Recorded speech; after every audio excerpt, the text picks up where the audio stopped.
Hi, folks. I hope everyone is doing well in these crazy times. I just wanted to remind you that your final drafts of your essay are due tonight at 11:59 p.m.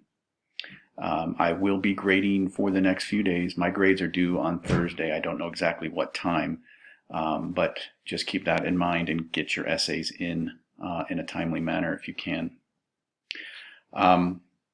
And also, I wanted to let you know that I'm teaching online this summer, English 122. It is the next step in the composition course.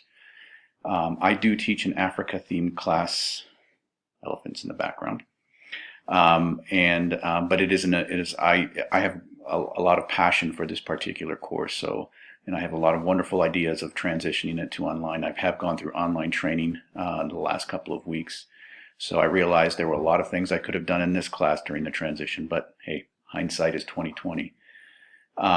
Anyway, I wanted to thank you for all you've done, particularly during the transition. I've heard some stories, and some of you have gone through some incredible hardships and still managed to finish out the semester. So for that, I'm very thankful and appreciative of everything that you've gone through.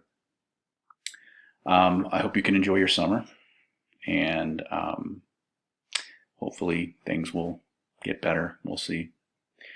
And one final note, Michael Jordan is still the greatest of all time, Anthony. Kwaheri, folks. That's Swahili for goodbye. Thanks.